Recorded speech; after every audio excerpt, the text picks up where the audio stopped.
the hostess of the party, just her face drains when Ashley walks in because she's not wearing her dress, but wearing her backup dress that she had in case somebody wore the dress that she was wearing. Oh no. And she was then panicked because now if somebody there was plan C had not been thought of. Yeah. She liked, and they were both prepped and ready to go, and her backup was taken out. And so she was just I don't want to say it ruined her night. I think she had 10% less of a good time just because of everybody that came in the door. I feel like it's very rare, unless for some reason, I don't know, something weird happened and I had to borrow a friend's dress and I wasn't comfortable.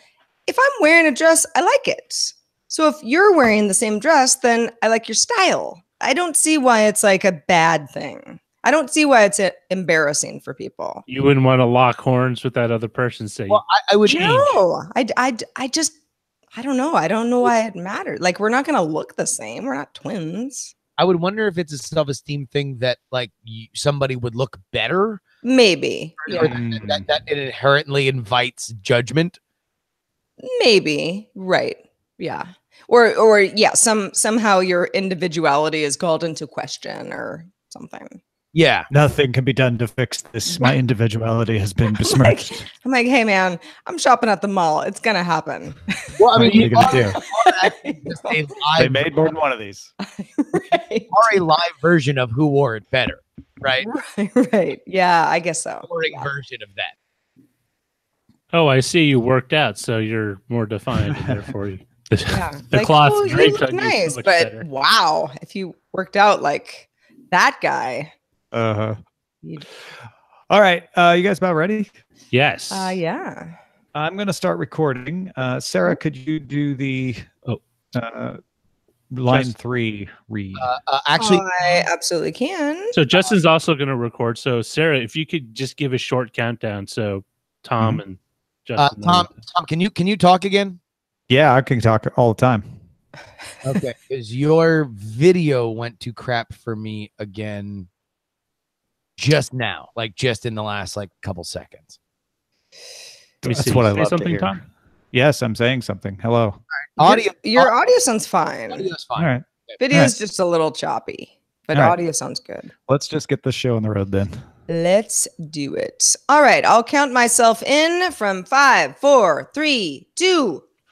Thanks to everyone who supports Daily Tech News Show directly. To find out more, head to dailytechnewsshow.com/support. This is the Daily Tech News for Thursday, September 6, 2018 in Chesterfield, Missouri. I'm Tom Merritt. And from Studio Feline, I'm Sarah Lane. From Oakland, California, I'm Justin Robert Young. And Roger. Oh, and I'm sorry. I'm so.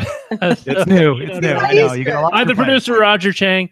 Thank you. I think that's John Merritt of Katie Computer Systems in Chesterfield, who's letting me set up here in his office and do the show today. It's very kind of him. He's got a wedding going on this weekend that he's got to get to, but he was nice enough to let me be here and use the studio so I could be on the show today. Great things to talk about. So let's start with a few tech things you should know. Dell's second quarter earnings reported revenue up 18% to $22.9 billion and adjusted earnings up 13% to $2.46 billion. For fiscal 2019, Dell's looking ahead, says it looks pretty good, expects adjusted revenue of as much as $92 billion and adjusted net income of as much as $5.3 billion. You might recall that Dell is looking to return to the public market 5 years after the company took itself private. Microsoft announced a new Xbox skill for Cortana and Amazon Alexa, letting users that have either a Cortana or Alexa-enabled device control their Xbox One with their voice. Skills will include turning off the console, or on, I guess, with their voice, launching games, apps, and controlling media playback. Microsoft is also partnering with Amazon to integrate Alexa into Cortana and vice versa. Apple's got an event coming up September 12th. You may not have realized that if you don't read the internet. It's only 1 week away. Sources tell a 9to5 Mac hey, you know how everybody's been saying that it's going to be called the iPhone XS? Well, the 6.5-inch version that is rumored to be coming out is going to be called the iPhone XS Max. Great thing about these kinds of rumors is we can plan all of our funny puns ahead of time. Apple also rumored to unveil not only the iPhone XS and XS Max, but smaller mid-size LCD version that'll cost less, and an Apple Watch Series 4. All right, let's talk a little bit more about the idea of cryptocurrency as a government currency. Yeah, the Reserve Bank of India has formed an interdepartmental group to study the idea of introducing a form of flat digital currency as a replacement for paper notes. Last year, Dubai introduced a state-backed cryptocurrency called Mcash. Russia, Iran, Venezuela, and Israel have also experimented with state-backed crypto. This is one of the most interesting things to me because countries are both afraid and tentatively wanting to embrace cryptocurrency. There's a lot of the same countries developing cryptocurrency that are also shutting it down. For instance, India, where they have forbid financial institutions from trading in cryptocurrency, but they're also thinking, well, maybe that would be a good thing for us to do. Well, there are two elements to it. Number one, the coolest thing about cryptocurrency, in my opinion, is the concept of money without state backing. And yet cryptocurrency is so easy to do relative to, starting your own state-backed currency, that why not? Why not try? And if you are a nation, then, and we are still in a infancy for this world, I think the idea of getting over leveraged in a cryptocurrency and then having it be worthless is a much bigger fear than creating something that at least you'll know as long as you're backing it, it will be there. Some of the details of this obviously will come out as it moves forward, but India in particular, at least in my travels there, is a real cash centric country. And that's changing every day, of course, but this would seem like there are certain countries where you go like, yeah, okay, Norway, sure, Sweden, got it. India, okay, that's if you're truly replacing paper notes for the entire country, billions of people, that's a pretty tall order. Yeah, and it's funny you should say replace paper notes, because remember, India did that where they replaced their paper notes and basically said the old paper notes are no longer good after this day. They kind of surprised everyone with this as an effort to combat fraud and stop people who were laundering money or engaging in criminal activity from being able to use the money that they had stored away. So I get where India's head's going, which is like, well, that was really hard to do. What if we did it with digital, though? And I guess reason they're exploring it is they have to take into account what you're saying, Sarah, and figure out how does this hit the smaller areas, the rural areas. Smartphones are penetrating India at a faster rate than ever before, but still not everybody's connected. So, what would be the timeline? How would they roll it out? Would they actually replace paper notes, or would they just make them a substitute? The FIDO Alliance has launched a certification program for biometric systems. The goal is to integrate certified systems into FIDO, certified systems into FIDO certified authenticators. FIDO will work with accredited independent labs to test systems for performance and presentation attack detection and certify ones deemed fit for commercial use.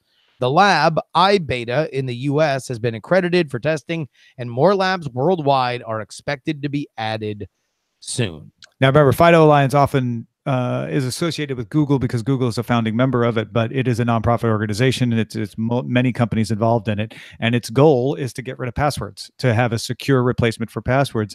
I love this idea of pushing for a standard in a way that not only says we want a reliable, secure as possible biometric system, but we're going to push the companies like Samsung. Remember, Samsung's iris detection was fooled by a contact lens over a picture. Now, granted, it's probably not as bad of a situation as it sounds like, but it's certainly not something that a government agency or maybe a large enterprise is going to be comfortable with. This kind of standard can push them to say, you have to do better than that if you want to be accepted into this standard, which is becoming more and more attractive to companies, especially enterprises who right now have to certify all this stuff themselves. If they could rely on a standard from FIDO, it would make it easier for them to shop for devices as well.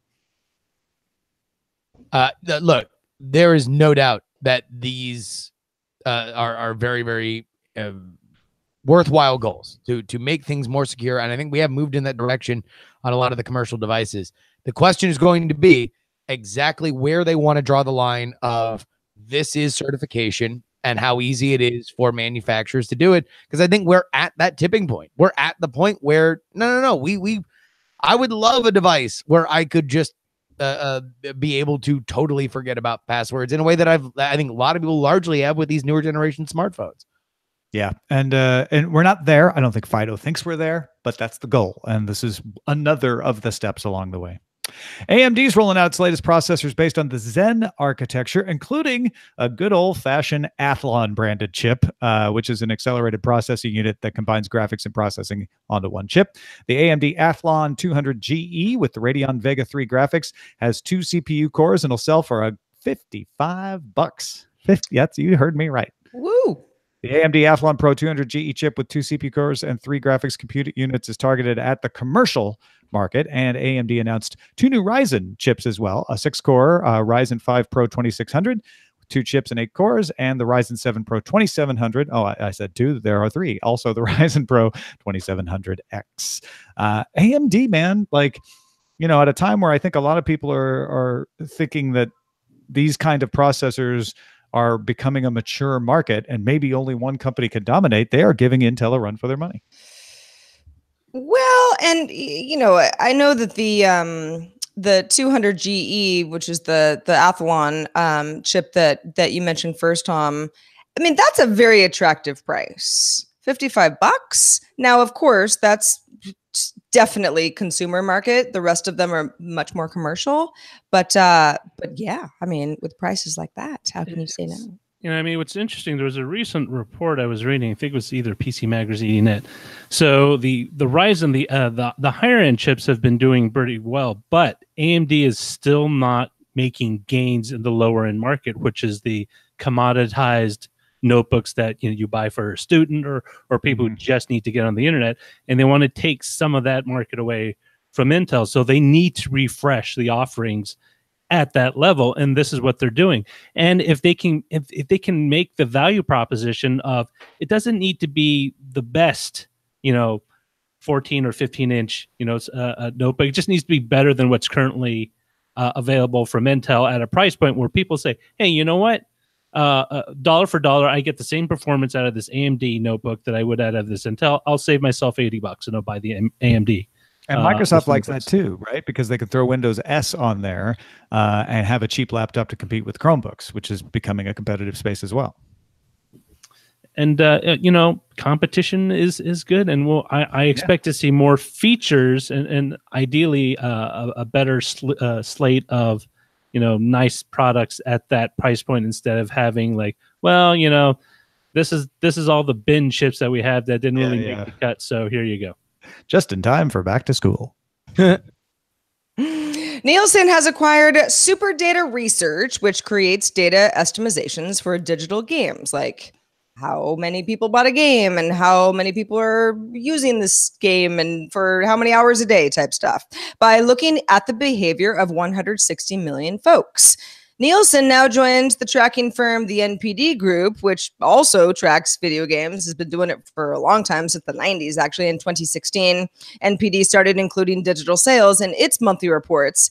But here's the difference. NPD gets its data directly from video game publishers. Nielsen says it's going to use Super Data to provide its clients with different information about the digital side of games by analyzing consumer behavior instead. That's interesting. How very Nielsen of them. Right. Yeah. Nielsen is in such a fascinating place in a world where everything is verifiable, because their brand is effectively, we will give you the best guess we have on an unverifiable audience. And now on the internet, where everything's got a counter on some level, either when you buy it or when you use it, and we're only seeing more and more places where people are opting into tracking literally everything they do. The question is what whether Nielsen and how they change, how they evolve to this marketplace. I want to fight back a little bit on the perception around Nielsen, though. And granted, I have led the charge of complaining about how, the 5,000 group has its flaws, and Tech TV, had to fight for a decent rating because we had a small audience, et cetera. But Nielsen's pretty good at what they do in general. And it's a fairly accurate sample size, even though it's just that. Yeah. And but one more thing. The one thing I learned really quickly at techtv.com was verifiable stats need interpretation still. And that's what Nielsen is selling, is we're good at telling you what the data means. So we're going to collect all this data and we're going to tell you what soda do these folks like to drink? Where do they pause and watch a cutscene? If you have product placement in a video, what are they looking at? Stuff like that. And that's something I think they might be pretty good at. That is true. You're right that the data needs to be collated, and you are right that they have been good at what they've done. The problem is that what they have done is an ancient art that I don't know how long that will need to be practiced. And what they are good at, a lot of people are good at, and people are getting better at every day, because that is the basis of all advertising, not some advertising, not targeted advertising, all advertising now. And some of the top, when all the top companies on the internet are also advertising sellers, then that means that a lot of people are focusing on exactly that. If Nielsen's smart, and it kind of looks like they are, they're going to be positioning themselves and are positioning themselves as, we were doing big data before there was big data. And we are the people who can tell you what it means. Well, I hope they can help podcast producers find out what their numbers are like, because that's a whole other market that it would be great if Nielsen could tap into. Too small. Starting mid-September, Tencent will enable a new age verification system linked to China's National Public Security Database for its Honor of Kings series of video games. The company previously vowed to limit the game to 1 hour a day for children 12 and under, and 2 hours a day for those between 13 and 18. Honor of Kings is a popular multiplayer RPG based on historic Chinese figures, but has been criticized by the government for being too addictive to children. Yeah, I mean, this goes in line with a lot of other stories we're seeing out of China, where they're trying to cut down on obsessive behaviors, trying to limit access, overdoing it on social networks, and making people register with real names so that they are more responsible with what they post on social networks. So this one doesn't really surprise me. I don't want to get all snare drum and fife, about this, but it is very scary to me that you are using a state-run database for stuff like this to control this kind of behavior. And I know that this is just an element of Chinese culture. This is an element of what the Chinese government does, but man, does it make me very uneasy. And that's the only thing I can think of when I read something like this. Well, and just, harking back to my days as a gamer, when I was 11 years old and play a lot of Super Mario Brothers, it's like 1 hour a day, not enough. 2 hours a day, not enough. You're hanging out after school for a few hours, playing with your friends. So I wonder how these time limits have been arrived at and why. Yeah, Fauxpas says, how will they get good enough to compete in esports if they can only play 2 hours? Well, they'll have to get good at several games. So you can play 2 hours of Honor of Kings, and then you go on to Warcraft. And then no. And then the best esports athletes will be bred amongst each other and kept in specific facilities. Hey, folks, if you want to get all the tech headlines each day in about 5 minutes, be sure to subscribe to dailytechheadlines.com. All right, let's talk about Hu-manity. And by humanity, I mean a startup called Hu-manity, not all of us people. Hu-manity launched an app for Android and iOS called #My31. It's a little bit of a activist name. They're saying there are 30 human rights recognized by the United Nations, and they think your right to own the data about you on the internet should be the 31st human right. So hence the name My31. My31, the app, lets people control their medical data and share it with contractual enforcement handled by IBM's Hyperledger Fabric blockchain. So in other words, while HIPAA protects your data from being shared without your knowledge, it doesn't have all the protections you have if you have total legal control. The app here will let users set the terms for data. For instance, in the US, medical data can be sold if it's anonymized. My31 could let you have more control over that and say, approve your data to be used in anonymous fashion by one company, but not by another, or maybe just for 1 or 2 trials, but not forever without you getting further approval. The company is going to use rewards like frameable titles to your data to encourage people to sign up, Kickstarter-ish kind of rewards. And if it gets to 1 million users, it believes it can negotiate deals with data brokers and pharmaceutical companies. They say that the companies are already interested because they will be able to provide higher quality data. If you're saying, yes, you can give this data, then it's verifiable, it's updatable, and potentially it's a higher quality of data because people are opting in to giving it. And you as a consumer get to decide how your medical data is used. And of course, humanity would like to do this for other kinds of data down the road. They're starting with medical data to begin with because they think that's something everybody can understand wanting to have control over. I think this is a great idea.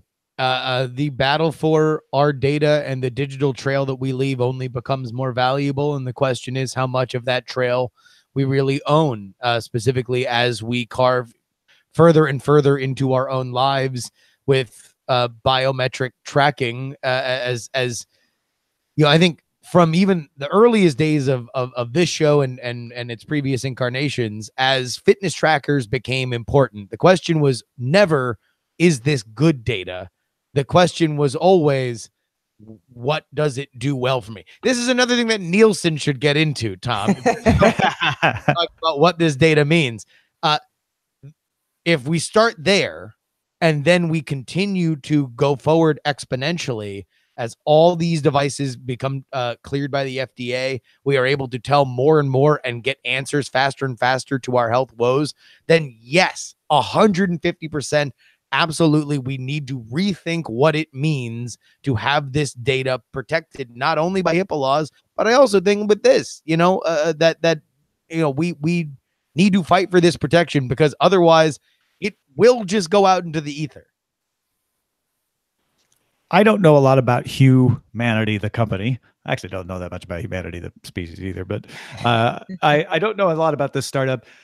It is, on the one hand, concerning to me to have a private company, a profit-motivated company pushing this because, well, how are they going to, yes, they can make their money off of selling you control, but there's always going to be a temptation to make that control a little less strict because it can make them more money.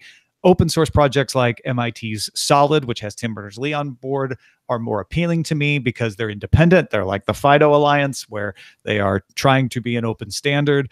But I hesitate to criticize this because I like the ideas behind it. And the more of these kinds of efforts that get underway, the better, because it's only by having several of them try that we're going to have some of them catch and start working. And we really need this. We need a new system that lets us control our data. Yeah, as somebody who's, had a variety of medical issues, as have we all over the years, and been, spent countless hours trying to figure out things with insurance companies and who knows what, and what doctor can talk to this doctor and specialists. And, it's a mess to the point that I have never felt like I was in control of my own data. That was something that I just sort of had to ask other people to hopefully do. And, let's see how far we can go, right? Before somebody says no, where I get denied for coverage. So I love the idea of this, but yes, Tom, you're right. It's a private company. And if I have the option to say, this company, no, but this company, yes, I actually want my medical records. Okay, well, then is that company going to be, even if I feel comfortable at that moment, is that going to be, the right situation for me as somebody who doesn't really understand the nuances of a lot of healthcare stuff that goes on behind the scenes?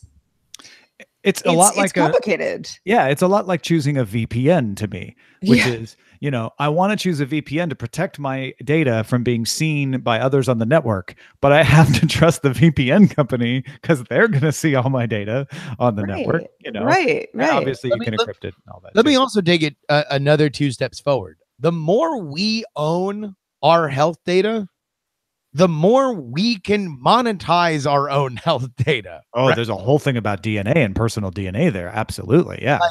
So now if we are looking at companies for which we sign over our rights for 1.5 million different reasons, we share it with servers that, provide devices and services and stuff like that they can then anonymize and sell out. What's to say that we can't use our own? If through a database, we could register ourselves with a database and say, with a tap of a button, I can provide from my house with no visit to a doctor, data that could advance a trial further than it would have at any other time because I own it and I have it available to me. That's a huge thing. But then who's facilitating you sharing that data? Probably companies like Hu-manity. Well, I mean, that's one option, sure. Yeah.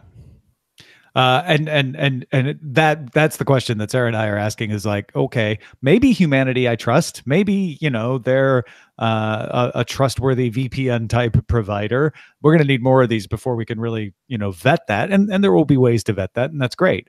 But I like where you're going with that, Justin, which is, it levels the playing field quite a bit. And just your personal information becomes a monetization point for every single individual. I've heard a lot of people talking about DNA in that vein. I hadn't even thought about it as just, general health data records. Before we move off of this, I want to ask, what do you guys think of the idea, the sort of higher level idea that owning your data should be considered a human right? I think that is correct. I can't imagine a world where I'd say no. It's not my right to own my own data, especially if it's medical data. I mean, if anybody, one person should have that information, it should be me. Yeah.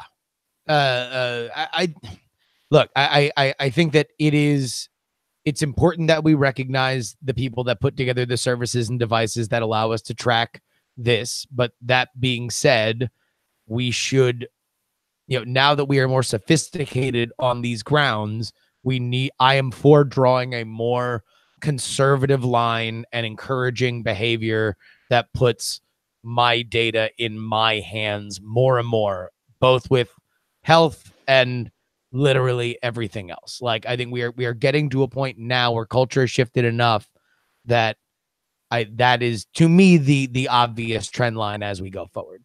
Yeah. To me, it's a tough one. Too many human rights and you have a problem, right?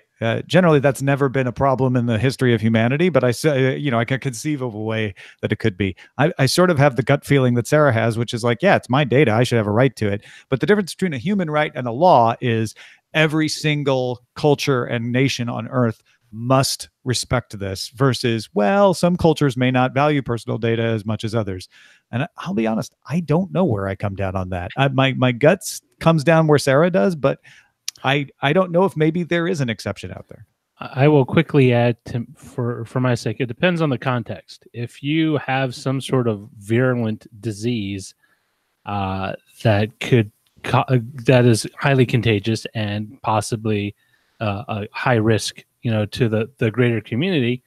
I mean, it's, for example, does owning your data mean no one else gets it without your express permission? Or are there avenues where health officials can say, hey, you know what, you have so-and-so, we're going to just notify people around you that you have that, and they shouldn't be within 5 feet. I hadn't really thought about that. Yeah. You know what I mean? Like, there are exceptions. Yeah, absolutely. And those exceptions should, and those are exceptions that are already in place with things like HIPAA, where you may not release the name of the person, but you quarantine them and everything. I don't think that's so hard to solve. It's a great point. we have our ways of getting around stuff like that. And if there is national or local databases for which would benefit from it knowing whether or not you are in a situation that could endanger others, then you can tie it to your ability to get a driver's license or other state or local things. Like, there's ways that we have a tendency to kind of force people into those boxes. Healthcare. The topic continues. Solved it. If any topic never ends, it's healthcare. Hey, thanks to everybody who participates in our subreddit. Sometimes there's healthcare topics there. Tech topics for sure. You guys are the best, guys and gals. Submit stories and vote on them at dailytechnewsshow.reddit.com. We're also on Facebook. Hang out with us there. Facebook.com/groups/dailytechnewsshow. And all your feedback goes into the mailbag, and then we pull some out and read it. True story, Tom. Larry, aka the Geeky Trucker, writes, just my opinion, thinking about the Apple invitation obsession over that circle. What Okay. Larry is referring to is now I can't remember it because It was the media invite that Apple sent out had a circle on it. Yeah. But and the tagline was see you around. I can't remember. I'm sorry. Yeah, there've been so many. You never know with Apple announcements. The whole thing is about the circle. I'll find out. Yeah.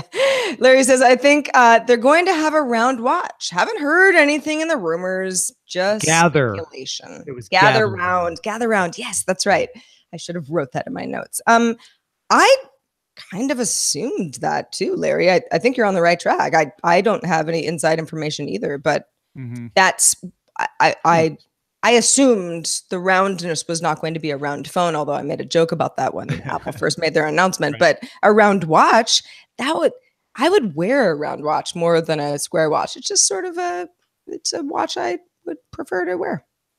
And then Nth Mike in the Slack pointed out the following. Yesterday's episode was number 3361, which is the 1222nd episode of the DTNS era.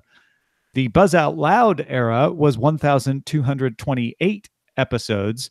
The DTNS era will reach that point next Thursday, which means that as of next Friday's episode, the DTNS era will be the longest of the 3 eras of Tom Does Tech News podcasting. Yes. So TNT was in there, right? Somewhere? Yeah, TNT ran for less time than Buzz Out Loud, though. So I see. Okay. All right. Well, how about that? We've won. With me on it, I should say. Not, yeah. Tom, you've outdone yourself. Finally. The third and hopefully last time. Right. Yeah. Let's just stop here. We've got a good thing. We've arrived. Thanks to Justin Robert Young for helping us arrive every Thursday, sometimes Monday, sometimes other days. Justin, what's been going on since we talked to you last? Oh, it's been a pretty wild week in the world of politics, which is why if you listened to me previously when I told you to get on this free political newsletter, then, you were very happy. If you didn't, well, boy, if you found yourself frowning this week, that's why. You congratulations, you played yourself. Head on over there right now, freepoliticalnewsletter.com. And I'm going to give a plug to my politics podcast, Politics, which you can sign up for the Patreon at takepoliticsseriously.com. If you are one of our $3 a week patrons, then you will have gotten not 1, not 2, not 3, not 4, but as of tomorrow, 5 podcasts this week because the news has been so plentiful. Do yourself a favor. Head on over there. TakePoliticsSeriously.com. Excellent. Thanks to everybody who supports us on Patreon. There's lots of great perks, including an excellent column from Sarah Lane today with a bonus picture of Sam the cat and Otis the dog. You got to find it at patreon.com/DTNS. And also, once again, big thanks to John Schmerald of Katie Computer Systems right here in Chesterfield, Missouri at katiecomputer.com for setting me up with great bandwidth and a fantastic space to do the show. Don't forget, tomorrow, Friday, September 7th, I'll be in Greenville, Illinois, my hometown. We have a meetup from 6 p.m. to 8 p.m. at the Family Vine Winery, 1349 Red Ball Trail, right there in Greenville. In the meantime, give us feedback. Our email address is feedback@dailytechnewsshow.com. If you can join us live, we'd love to have you. Monday through Friday at 4:30 p.m. Eastern, 2030 UTC. And you can find out more at dailytechnewsshow.com/live. Dr. Kiki joins us tomorrow. Talk to you then. This show is part of the Frog Pants Network. Frog Pants Network. Get more shows like this at frogpants.com. Diamond Club hopes you have enjoyed this program. Good show. Nicely done, everybody. Yeah. Tom on the road. Worked for 2 days. Yeah. Knock on wood. Well, right. Exactly. It's Thursday, isn't it? Yep. Holiday weeks. I never know. I'm like, what day is it? What do I do? How do they work? Yeah. Holidays. How do they work? How do they stick together like that? The Humanity has been suggested. I know. What else do we have on the old title realm there? Roger's busy publishing the show today. So All right, maybe let me we'll look. take a look. Let me look at all showbots. Okay. The Humanity. Very Nielsen. iPhone XS Max price. Well, we didn't really talk about price. That's funny though. Yeah, I wish we would have said that. I don't know. I mean, if that's really what it's called, I have thoughts. It can't be, right? Like I would be surprised if it was Max, XS Max. Yeah. Why? XS, I guess I can understand because it fits into nomenclature's previous. iPhone 10, yeah. iPhone 10 and they'll call it 10s, not XS. Max though, such a Supermarket. 90s like I you know, It's never like know. Been waiting a long time for the iPad to be called Max. Roger, do you want me to stop this recording? Yes, please. And the file that I recorded of the show is still uploading into Dropbox. I'll let you know when it's done. And it's Testa? No, not Testa. No, it's DTNS 2018-0906.wave. Got it. I'll wait till it's up. Thanks, Justin. All right, it is up, and it should be 369.4 megabytes. Am I throwing that right into Slack, right? Sure. Will Slack take it? I don't know. We're gonna find out. I still want to do. I still have my goal of doing an Elvis themed tech support service. Did we have any other names? Me. iPhone XS. As of right now, the Humanity. In humanity we trust. How very Nielsen. Sounds like a sitcom. Nielsen gamers. The Humanity. Is it too soon? From what? The Hindenburg. Well, since it didn't happen in my lifetime, I would say no. It's not too soon. Of course, it'd be very generational. I made a joke about FDR that got a groan at Dragon Con. Yeah. Yeah. Somebody had mentioned podcasts being like the fireside chats. Uh-huh. And, that was my favorite part of the fireside chats was when FDR stopped and plugged a foam mattress. And that got a laugh, not leaving well enough alone. I then tagged on use promo code WHEELS. Oh man. Got a groan, and I guess I found out still too soon. Can't joke. It was a Navy man. Polio. Yeah, because I don't know. For some reason, I'm like, the Humanity. It's like, well, but Well, you want to know what though? Here's why I think it's fine. There is a inflatable slide that is always by where you buy Christmas trees in Emeryville. Is the crashing Hindenburg.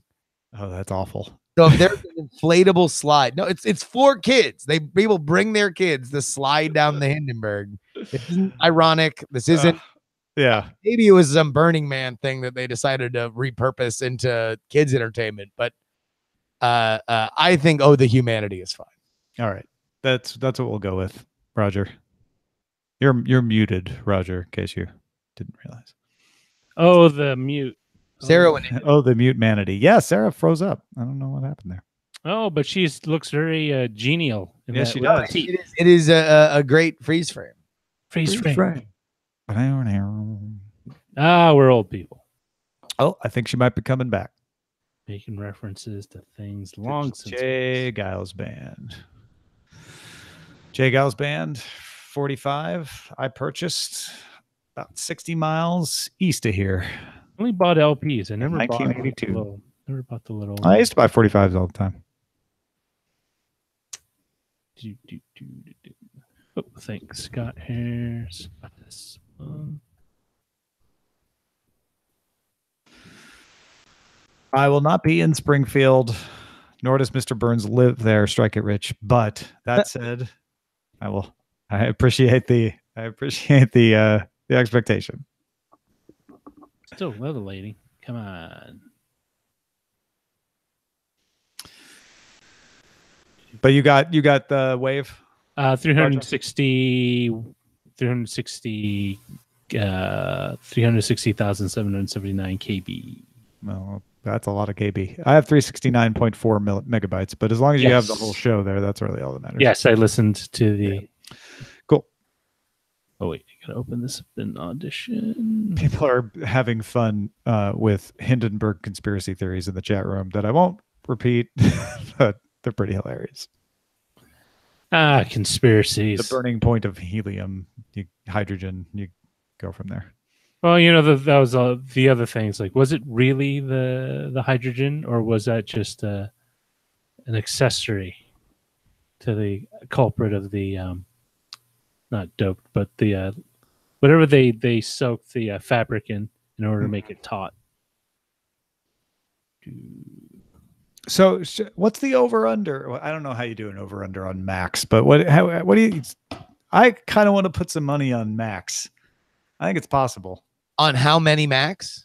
No, the name. On Apple using the name Max in one of their products. Oh, okay. Well, no, that would be a prop of yes, no. Right. Considering the rumors, it would probably be the favorite. I don't know. That'd be a good Mitsula favorite on what to do it, but it'd probably be like a plus 150 or something like that. Okay. All right. Lay 150 to win 100. Can you use a stake bet with a prop? No. So a stake bet. So yeah, any kind of proposition is, will this happen? Yes or no? Yeah. And I get a bigger stake than you do. If we were to use those odds, right? Sarah's back. Oh, Sarah's Hi. back. Yeah. Hi. Sorry about that. Yeah, that's all right. My We computer picked the went Hu-manity. crazy. Okay. Did you? I'm sorry to interrupt. If we were talking about something very important. No, we weren't. The woman who played Marianne on Gilligan's Island. Yeah. That's She didn't. No. But she. Don't be so eager. But she has a GoFundMe that a friend of mine sent to me. I don't know why. I'm like, I've never even watched Gilligan's Island, so I don't know. I know. I just haven't. I've never seen the show. Don't add her. But she yes. But she has a GoFundMe that's apparently about raising money for medical fees, but it's to pay off the IRS. I'm gonna say I'll put it in Slack. It's strange. As I was restarting just now, I'm like, what is happening here? I don't know. Marianne, I wish you the best. But I've never seen the show, so I don't even know if you're a good actress. Oh, Jesus. Oh man. That's a burn. I don't. I've never seen the show. Fine. It is. I'm not saying you're not. I'm just saying I don't know if you're good or not. Yeah. When did I don't know mean I'm really secretly accusing you of something? Well, like that definitely has happened. Because I think the issue is the order of operations there. I was unfamiliar with your career, so I don't know if you're a good actress, but rest in peace. She's not dead. She is alive. She's raising money to pay the tax man. Not after she hears For this some one. reason. Oh, then never mind. Oh, I thought she was dead. Yeah, whatever. Oh, she's not dead. No, she just Not- needs not at the time. $110,000. But at that level, It's just I don't know about the rest of you, but I get sucked into GoFundMe's for animals all the time. Oh God, man. I've given like people that I barely know, like People I have never met and will never met. yeah. You know, I gave their dog $100 for his broken leg type thing. And you know, I feel good about that. But there are a lot of fundraisers, and I'm sure they're all in the best interests of everybody, and I hope everyone reaches their goal. I just thought you'd all like to know what Marianne is up to. Marianne. Well, maybe she wasn't there a rich guy? Who was the rich guy? Thurston Howell. Thurston Howell the with third. his wife. Yeah. There was no hanky panky on that island. What was Thurston? Is that the actor's name or the that was the character's name? Yeah. Okay. This is fascinating that you don't know Gilligan's Island. I don't. It's like if I told someone about Three's Company and Yeah. they went like, "What are you talking about?" Yeah, I know Three's. Like I've seen every episode of Three's Company. But like think it has Justin, a do you know lot to Three's do- Company?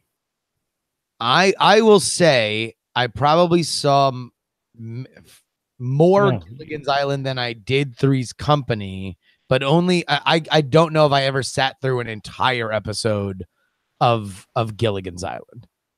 Like I think that it was just one of those syndication shows that was just on TV back in an era before you could just do whatever you wanted and literally you were beholden to whatever was on the television. Yeah. I mean, for me, I'm sure as a kid, I would have liked it. I'm aware that most kids are like, really? You've never seen Gilligan's Island? I'm like, I know the premise. They're on an island. But no, I've never seen the show because it was a primetime show and I was too young or I wasn't alive or I don't even know when that show was on originally. But all of those kind of, you know, throwback, classic rock shows, that's all stuff that I watched when I was being babysat after school before my mom picked me up. So it's like between 1:30 p.m. and 5 p.m. like whatever's on, I'm watching it. So Bewitched, G.I. Joe. I Love Lucy. I Love Lucy. Wait, exactly. You repped in G.I. Joe with prime time. That wasn't. No, it's after school reruns. After school reruns. Did you watch Flipper? No. Never seen Flipper. Never. But I've seen a lot of I Love Lucy, and that's got to be the oldest one of them all. I was mentioning to a friend, we were talking about this morning. I was like, I didn't like Hogan's Heroes. I just did not like that show. And he was like, what? I mean, how old are you? And I'm like, no, I wasn't watching Hogan's Heroes when it was originally running.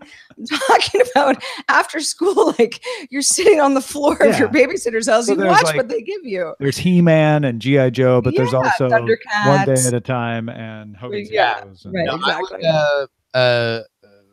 I would say Hogan's Heroes was never on there. Flipper was on a lot because it was a South Florida based show, and I think it just we didn't have Flipper much ourselves. No. Yeah. Well, we're going to reminisce about a few more of these TV shows on the audio stream. So if you're listening, stick around. If you're a video folk, start talking to your friends about your favorite TV shows, and we'll talk to you next time. Bye.